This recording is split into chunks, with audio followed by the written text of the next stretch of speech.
Student athletes at John Marshall face challenges on and off the field. Tackles to be made, passes to be caught, punts to be scored. The issues off the field are even more daunting. We'll see the gangs fighting each other, they being tore and all that, and we have to find another way around.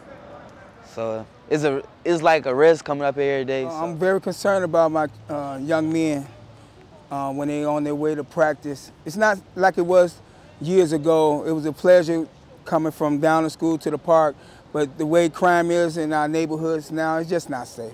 The team currently walks 6 blocks through the West Garfield Park neighborhood just to get to practice at Garfield Park. The West Garfield Park neighborhood isn't the safest. In just 1 week in November, over 20 crimes were reported, including 6 thefts, 2 assaults, and 5 for drug possession, among others. But to keep students safe, Chicago Public School Systems are building a $10 million athletic facility for Marshall. Construction on the facility has begun. It has been 16 years in the making.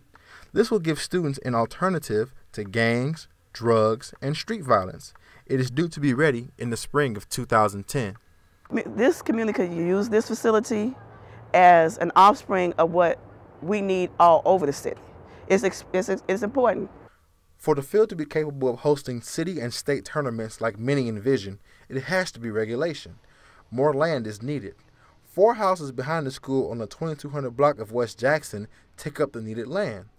Chicago Public Schools made an attempt to buy the homes in 2002, but homeowners refused to sell. It's not going to happen. It's not going to happen, and I don't think it's going to happen for any of these families. It's not just the fact of selling the home just to have the space or to make it necessary for the children, but these homes hold sentimental value for us. CPS officials were unavailable to comment for purposes of this story, but sources close to the situation say that the issue of neighbors losing their homes may be revisited. No, we're not leaving. We're not going anywhere. And I would wager to say relatively 98 to 100% sure that nobody else is either. A decision on the future of the facility is due to be made by the end of the year. An attempt to purchase the homes may resurface. Regulation or not, it will help give student athletes a much-needed safe haven that they can finally call their own. For Columbia College News, I am Creighton Hart.